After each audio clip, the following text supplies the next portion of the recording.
أحد قرائنا أخونا القارئ يوسف الهيدروس المسمى بمحيسن الطائف، فالقراءة الليلة منوعة.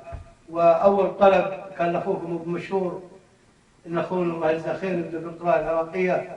أسأل الله لنا ولكم التوفيق، كما أسأله عز وجل بأسماء الحسنى وصفاته العلى أن يكون هذا المجلس من مجالس الجنة نتقابل فيه. تفضل يا شيخ. أعوذ بالله من الشيطان الرجيم. بسم الله الرحمن الرحيم. ألف لام را. كتاب أحكمت آياته ثم فصلت من لدن حكيم خبير. ألا تعبدوا إلا الله إنني لكم منه نذير وبشير. وأن استغفروا ربكم ثم توبوا إليه يمتعكم متاعا حسنا إلى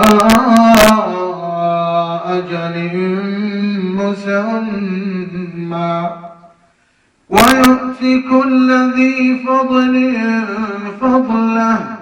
وإن تولوا فإني أخاف عليكم عذاب يوم كبير.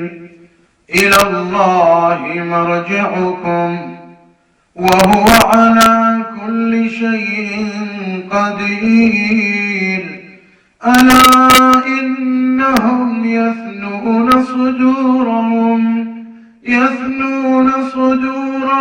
ليستخفوا منه. ألا حين يستغشون ثيابهم يعلم ما يسرون وما يعلنون إنه عليم بذات الصدور. ألا إنهم يثنون صدورهم ليستخفوا منه.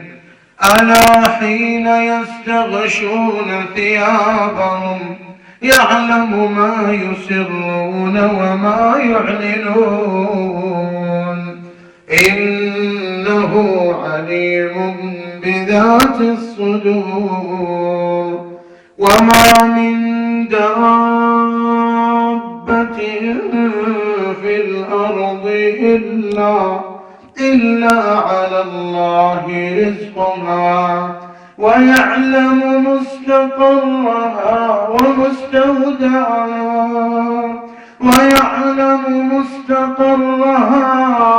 ومستودعها كل في كتاب مبين.